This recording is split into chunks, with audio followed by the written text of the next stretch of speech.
BFM Business et la Tribune présentent le 18-19 d'Edwige Chevrillon.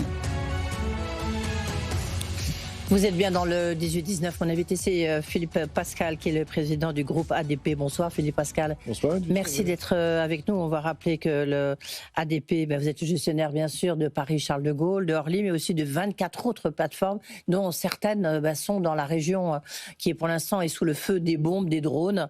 On va revenir sur cette situation parce qu'on a vu que de nombreux vols étaient annulés. Quel impact ça va avoir sur le trafic aérien ? Pour ADP, évidemment. On a appris que le Dubaï allait reprendre des vols dès ce soir. En revanche, Air France a annoncé prolonger la suspension de sa desserte du Moyen-Orient jusqu'à jeudi inclus. Quelle est la situation ce soir, Philippe Pascal ?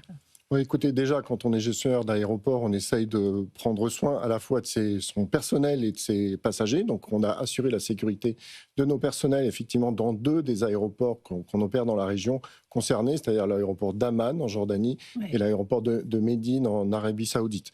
Ces aéroports sont impactés en termes de trafic comme l'ensemble de notre réseau. En fait, on est dans un business qui est mondialisé, donc les impacts sont des impacts en chaîne au fur et à mesure sur le trafic. Donc concrètement, les aéroports les plus concernés, Jordanie, c'est 50% du trafic en moins. À Médine, c'est 25% du trafic ces 2 derniers jours qui ont été impactés. Par répercussion, notre aéroport à Delhi, qui est aujourd'hui notre aéroport le plus important en termes de nombre de passagers, l'impact est de l'ordre de 5 à 7%. À Paris, on voit bien que le trafic a été impacté à hauteur de 7% en nombre de passagers à CDG, 1% à Orly. En gros, ça fait 300 vols qui vont être annulés entre maintenant et la fin de la semaine si les événements se poursuivent. Ce week-end, ça a été 130 vols annulés pour 35 000 passagers. Oui, on a dit qu'il y avait à peu près sur les vols régionaux, il y avait à peu plus de 40% des vols qui étaient annulés.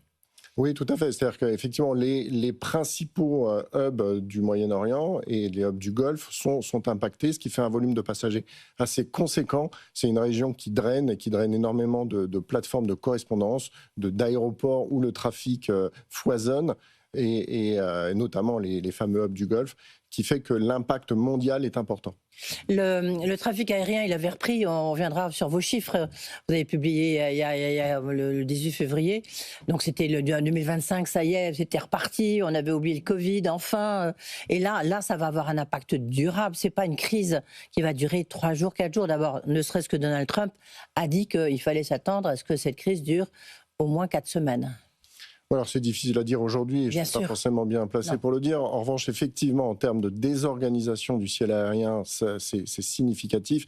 Et même si ça devait revenir du jour au lendemain, les répercussions dureront plusieurs jours, plusieurs semaines, encore une fois, pour rétablir l'ensemble du trafic et les couloirs aériens nécessaires, pour ne serait-ce que coopérer entre 2 aéroports. Alors concrètement, c'est quoi les répercussions ? C'est-à-dire comment vous gérez ça au jour le jour, j'ai envie de dire heure par heure, minute par minute. Bon, déjà, la gestion de crise, c'est dans l'ADN d'un aéroport. La gestion de crise importante, impactante, soudaine, mais aussi la gestion dans la durée. On l'a vu d'ailleurs sur le Covid. On sait gérer des crises, on est préparé pour ça, on a les procédures pour ça. Donc ça, c'est vraiment dans le cœur du job. Oui, enfin, quand on voit, pardonnez-moi, mais quand on voit les images à Dubaï, alors vous direz que c'était Dubaï, mais on voyait à l'aéroport de Dubaï, qui est un des plus grands hubs mondial, on se dit que c'est quand même pas évident à gérer. C'est pas évident à gérer, bien entendu, mais les procédures existent. Nous-mêmes, on n'a pas eu de passagers naufragés, alors qu'encore une fois, il y a eu 130 vols annulés. Et donc, c'est des procédures qu'on sait mettre en œuvre. Ce qui est difficile, c'est bien entendu de réorganiser l'ensemble du circuit aérien et puis, lorsqu'il le faut, d'être solidaire avec l'ensemble du transport aérien. À Paris, en ce moment, on stationne entre 10 et 15 avions des pays concernés qui ne peuvent plus repartir. Et donc, on gère ce process au fil de l'eau. Et ça veut dire quoi gérer concrètement ? Ça veut dire trouver les postes de stationnement, ça veut dire gérer les passagers si ces passagers n'ont pas de vol de correspondance, leur trouver le logement nécessaire. On le fait avec l'ensemble de la communauté aéroportuaire, c'est-à-dire en lien avec les compagnies concernées, en lien avec les autorités, de telle manière à ce que tout ça se déroule de manière le plus apaisée possible. Mais par exemple, vous gérez Amman, vous venez de le dire, Amman en Jordanie, donc on voit bien qu'il y a des drones qui passent au-dessus, en dessous, qui frappent. Comment faites-vous pour... Est-ce que vous envisagez la fermeture de Amman ? Alors, de toute manière, dès qu'il y a une mise en danger quelconque, on ferme. On préfère interrompre le trafic plutôt que de mettre en danger des passagers, nos salariés. Ça, c'est le premier commandement. Bon, et donc, fermer, ça n'est pas forcément le problème le plus important. Le problème le plus important, c'est les difficultés, la mise en sécurité de nos collaborateurs et des passagers. Donc, quand il y a un doute sur la sécurité, l'aéroport ferme ou alors les vols sont suspendus. Ça n'est pas arrivé dans nos aéroports. À Amman, effectivement, un certain nombre de vols ont été annulés et ils ont été gérés de telle manière à pouvoir stationner les avions, à pouvoir s'occuper des passagers. Est-ce que les aéroports, il y a même eu un appel de votre organisation, enfin de l'aviation civile, qui a dit attention que l'aviation civile ne soit pas une cible, notamment pour les Iraniens. Est-ce que les aéroports, je veux dire, ce sont des cibles assez faciles pour frapper et frapper l'opinion? Non, ce qui est certain, c'est que le trafic aérien est un objet qui est par essence mondialisé et qui donc fait l'objet d'une surveillance particulière. C'est par ailleurs des actifs qui sont stratégiques, qui sont vitaux pour un certain nombre d'États, et tous les États, y compris en France. Et donc c'est pour ça qu'ils sont particulièrement surveillés. Nous avons notamment à Paris des process précis. On a des process pour assurer la sécurité des passagers, pour assurer... Mais est-ce que le niveau de sécurité a été upgradé, comme on dit? Est-ce qu'il a été renforcé? Des mesures spécifiques ont été prises? Alors, nous, l'ensemble des procédures ont été renforcées à la veille des Jeux Olympiques. Et en fait, ce qu'on fait aujourd'hui, c'est décliner ces procédures avec des niveaux de crise qui sont passés au fur et à mesure en fonction de la gravité. Aujourd'hui, à Paris, il n'y a pas d'élément majeur. En revanche, il y a une surveillance qui a été forcément accrue. À CDG, il y a 10 000 caméras, il y a 3 000 personnels de police et de gendarmerie du transport aérien, donc à Paris-Charles de Gaulle.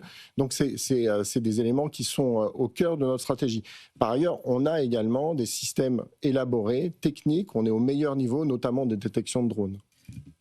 Est-ce que vous avez déjà une estimation de combien ça peut coûter un impact pour vous, pour les aéroports, pour vous précisément, patron de l'ADP, et puis aussi pour les compagnies aériennes, parce que évidemment tout ça, ça demande de maintenir au sol des avions, de faire que les passagers puissent être relogés en attendant. Ça a un coût énorme. Quel est le coût? On peut déjà un peu l'estimer en 3-4 jours, là, ou pas? Alors, on ne peut pas l'estimer en quelques jours. Ce qu'on peut juste dire, c'est que pour l'aéroport, nous, on a une perte de chiffre d'affaires qui est liée au moindre nombre de passagers, au moindre nombre d'avions. Ça, c'est très clair. Et qui est de combien? Chiffre d'affaires, à ce stade, on n'estime pas. Voilà. Encore une fois, c'est 35 000 passagers, donc ce n'est pas significatif aux bornes d'ADP. À Paris, dès lors que 35 000 passagers, c'est moins de 7% du trafic. Donc voilà, on a quelque chose... Donc ça fait quoi, pardonnez-moi, ça fait quoi? Je ne donnerai pas de chiffres. Non mais quoi, c'est de l'ordre de 5-7%, 10%, c'est quoi comme ordre de grandeur, si vous voulez? Non, déjà, le trafic n'est pas forcément le seul élément du chiffre d'affaires du groupe ADP. Oui. Et encore une fois, comme vous l'avez dit, le groupe ADP, c'est 26 aéroports dans le monde. Donc le risque est réparti de telle manière qu'on puisse opérer. On a les relais de croissance à l'international qui sont suffisants avec des plateformes. Notamment aujourd'hui, vous voyez bien que la Turquie est un endroit qui est très survolé. On opère la plupart des aéroports turcs.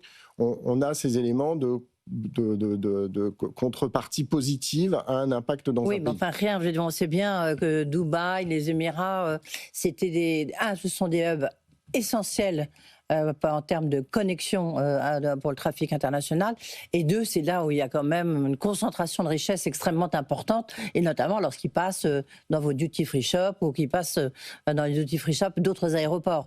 Donc l'impact, il va quand même être important, surtout que vous-même, vous l'avez dit, ça ne va pas s'effacer en quelques jours, même si ça reprend demain. Alors, déjà, peut-être pour être très clair, les hubs du Golfe ont et drainent énormément de trafic parce que c'est des plateformes de correspondance. Paris-Charles de Gaulle est le compétiteur et le concurrent direct des hubs du Golfe. Oui. C'est ce qu'on cherche à être et c'est tout le sens de nos plans d'investissement à venir et c'est tout le sens de la démarche qu'on entame aujourd'hui à Paris, rester dans la compétition mondiale. Oui. Donc, c'est bien ça qui fait que notre écosystème à Paris et plus largement au sein du groupe est résilient. Mais est-ce que ça, justement, est-ce que ça veut dire, est-ce que vous allez jusque-là en disant, ça a bien montré que d'avoir que Doha, Dubaï comme seule connexion, seul hub énorme dans le trafic aérien international, mondial, ça montre bien qu'on a besoin d'autres hubs, et notamment Paris-Charles de Gaulle. Exactement. C'est à votre avis, ça va être une des conséquences à moyen terme de la crise que nous vivons aujourd'hui? Non, je ne sais pas s'il faut en tirer des conséquences structurelles sur le long terme. Ce que je peux dire, c'est qu'effectivement, en Europe, on a la chance d'avoir des grands hubs. Paris-Charles de Gaulle en est un, avec 119 destinations desservies, 70 millions de passagers. C'est quand même, ça fait partie des plus grands aéroports du monde. Et on a la chance que ça soit en France, tout particulièrement. Oui, et donc, c'est ça qu'il faut qu'on préserve. Oui, non, je suis d'accord, mais on voit bien, vous-même vous l'avez dit encore une fois, il y aura un impact sur le trafic aérien. Il va se réorganiser après ce qui vient se passer. Il y aura quand même, ça va modifier un peu le trafic aérien. Oui, peut-être, certainement. Enfin, encore une fois, il est un peu trop tôt pour le dire. Oui. Enfin, il est un peu trop tôt pour le dire si ce sera à court terme, ou à moyen terme ou à long terme. En revanche, il est très clair que quand vous avez un groupe ADP qui opère à Paris, un hub, mais également à Delhi, oui, mais également en Turquie, on a la capacité de faire face et de se nourrir de ce trafic. Mais c'est une crise durable. Au-delà d'ADP, pardonnez-moi, mais vous avez quand même une vision très large, Philippe Pascal. Est-ce que c'est une crise durable ? Bon, encore une fois, c'est difficile de le dire aujourd'hui. Ce qui est certain, c'est qu'il va y avoir des impacts au niveau mondial de réorganisation du trafic. Après, est-ce que ça va changer la donne pour affaiblir les hubs du Golfe, pour profiter à d'autres hubs? C'est vraiment trop tôt pour le dire, peut-être. Alors, encore une fois, nous, on opère à Delhi, 78 millions de passagers, le plus gros aéroport du groupe par rapport à Paris, 70-72 millions de passagers. C'est quand même deux mastodontes qui peuvent, d'une manière ou d'une autre, servir de contrebalance à des événements au Moyen-Orient. Donc il y aura bien une réorganisation des flux aérien. C'est le cas aujourd'hui, nécessairement, parce qu'une grande partie du ciel aérien est fermée. Est-ce que ce sera durable? C'est la question de savoir si la guerre elle-même sera durable dans cette région. Et ça, personne ne le sait aujourd'hui. Oui, mais ça veut quand même dire que ce système-là, autour de ces hubs qui attirent des millions de passagers, il est sans doute un peu caduc aujourd'hui. Il montre ses faiblesses, en tous les cas, ses fragilités. Alors, ce qui est certain, c'est que l'une des forces de Paris, c'est que notre trafic en correspondance est significative, notamment à Charles de Gaulle, c'est 30 à 35% du trafic, mais il y a 70% qui est ce qu'on appelle de l'origine-destination, du point à point, qui ne dépend pas des hubs, d'une logique de hub de correspondance, et qui dépend beaucoup du dynamisme touristique à Paris, de la place d'affaires de Paris. Okay. Donc on a cet équilibre à Paris. Ouais. Est-ce qu'il y a une solidarité entre gestionnaires d'aéroports? Oui, incontestablement. Ouais. Et elle s'opère très régulièrement. Il y a Par exemple aujourd'hui, très, très clairement, ne serait-ce que pour le stationnement des avions en Europe, il y a une répartition qui se fait spontanément et chacun communique entre nous. On a des associations, on a des procédures pour ça. Il y a combien d'avions qui sont immobilisés en ce moment, à l'heure où nous parlons? Alors, à Paris-Charles de Gaulle, entre 10 et 15. Oui, mais ailleurs, puisque vous parlez de solidarité. Je ne sais pas vous donner le chiffre. Non. Ouais. Mais c'est quoi, ça se chiffre en centaines. En centaines? D'accord, donc ça c'est un point important. Est-ce que vous parlez, parce que vous avez votre association internationale de l'aviation civile, est-ce que vous parlez, est-ce qu'il y a une réunion de crise par rapport à ce qui se passe? En fait, on a... J'essaie de mesurer un peu l'urgence, vous voyez, de la situation. L'urgence de la situation, en fait, il y a des procédures dès lors que le système est dit coordonné, c'est-à-dire que les aéroports se coordonnent entre eux. Oui, non mais aujourd'hui, est-ce que c'est le cas? Bien entendu. Pas encore. Si. Là, bien entendu, c'est le cas tous les jours et dans toutes les situations, crise ou pas crise. Là, il s'avère qu'il y a une crise. Il y a une crise. Cette crise a des impacts, ce que je disais au tout début, différenciés, fortes au niveau des pays impactés et de plus en plus faibles au fur et à mesure que vous éloignez régionalement et en fonction des lignes qui sont desservies. Et donc, ceci est géré au jour le jour. Aujourd'hui, il y a plusieurs niveaux de crise. On n'est pas à l'ouverture de notre plateau de crise le plus élevé. D'accord, vous êtes à quel niveau? On est juste au premier niveau, donc on arrive à gérer, à Paris, j'entends bien, à une situation... Oui, mais dans les autres aéroports, puisque vous gérez 24, vous parlez de Amman évidemment, même à New Delhi, même à Antalya, enfin, je veux dire en Turquie, vous êtes un des plus gros opérateurs. Donc, Antalya aujourd'hui, encore une fois, la Turquie est la zone la plus survolée aujourd'hui. C'est là où passe le couloir aérien qui reste ouvert. Oui. Donc c'est quand même plutôt une chance. Non, l'aéroport le plus impacté, c'est Amman, en Jordanie, où effectivement la crise, elle, est gérée comme une crise de haut niveau. Oui. Est-ce que vous savez, parce que les Allemands ont dit, le chancelier allemand a dit qu'ils allaient essayer de trouver des moyens d'évacuer les ressortissants allemands qui étaient coincés dans la région du Golfe. Est-ce que vous savez s'il y a quelque chose qui se met en place pour les Français? Alors nous sommes en lien avec les autorités françaises. Oui. À ce stade, à ma connaissance, il n'y a pas de décision. En revanche, nous préparons, si nécessaire, comme on le fait d'habitude, et on le fait assez régulièrement, la possibilité d'accueillir des vols de rapatriement. Oui, bien entendu, tout ça est déjà anticipé. Lorsque vous avez publié, ça fait juste un an, c'est votre baptême du feu, dans tous les sens du terme, Philippe Pascal, puis ça fait juste un an que vous avez pris la succession d'Augustin de Romanet, et vous avez publié vos chiffres là, il y a quelques jours, et vous avez affiché un record de passagers pour 2025 pour Charles de Gaulle et pour Orly. Est-ce que vous ne dites pas, tiens, on venait tout juste d'oublier, d'effacer la crise de la Covid qui vous a frappé très durement? Est-ce que là, vous pensez que du coup 2026, vous allez de nouveau avoir une baisse du nombre de passagers? Encore une fois, le trafic aérien est très résilient. Oui. On le voit bien, il est revenu après la crise, lentement, comme on s'était dit qu'il revenait, c'est-à-dire avec une reprise définitive en 2025-2026. C'est le cas aujourd'hui à Paris. C'est plus le même trafic. Paradoxalement, il y a beaucoup plus de jeunes qui voyagent qu'avant. Des moins de 35 ans, c'est un passager sur deux. Il y a de moins en moins de CSP+. Maintenant, il n'y a plus que 14% de CSP+, dans un avion. Donc, on voit bien que c'est pas le même trafic. Il y a toujours cette part de rêve de l'aérien, toujours l'envie de voyager, qui est très résiliente. Pourtant, c'est pas très écologique. Enfin, en tous les cas, beaucoup de jeunes vous disent non, je prends plus l'avion, je prends que le train. En revanche, ce qui est effectivement, c'est plus le même trafic. Ouais. C'est-à-dire qu'il y a que 70% du trafic national par rapport à 2019. Donc on voit bien qu'on voyage beaucoup moins à l'intérieur de la France. Il y a un trafic européen qui se tient au rythme du PIB européen et un trafic international qui augmente et qui augmente assez fortement avec des dynamiques fortes aux Amériques, c'est-à-dire Amérique du Nord et Amérique du Sud, en dépit de tout ce qui a pu se passer. En Afrique aussi et de manière plus accessoire en Asie, même si le trafic est globalement revenu. Donc c'est intéressant, vous disiez que c'est surtout des jeunes qui voyagent aujourd'hui en avion. De plus en plus. De plus en plus, ça représente combien à peu près? Ouais. C'est un passager sur deux, oui, de jeunes de moins de 35 ans et qui consacre une partie de son budget, encore une fois, ça n'est plus des CSP+, une partie de son budget pour voyager, pour se faire plaisir, avec une logique de voyage assez qui cherche à être de plus en plus soignée. On cherche nous-mêmes à accompagner cette nouvelle expérience du voyageur. Vous savez, oui, c'est très nouveau, parce que du coup, ça veut dire que les superbes duty-free shops, c'est pas forcément pour les jeunes, comme vous dites. Détrompez-vous. Consacrent une grande partie à financer ce voyage de leur budget, ça va changer, ça va même modifier. Non, au contraire. Non, au contraire, encore une fois, même si c'est des passagers qui sont moins CSP+, ils attendent du voyage une expérience un peu plus unique, un peu plus premium. Et donc, c'est parfaitement en ligne avec la stratégie qu'on a pu pousser dès la sortie du Covid. Cette dynamique, au niveau du nombre de passagers, elle s'inscrit en fait dans un trafic aérien qui a été très très soutenu en 2025. Donc, est-ce que pour 2026, encore une fois, vous espériez, avant cette crise, que ça serait la même chose, voire plus? Alors, nous, on s'attendait à une année 2026 toujours en croissance, mais un peu moins en croissance que les années précédentes. À Paris, entre 1,5 et 2,5% de croissance, je veux dire uniquement. Dans le reste du groupe, une croissance un peu plus forte, portée notamment par l'Inde.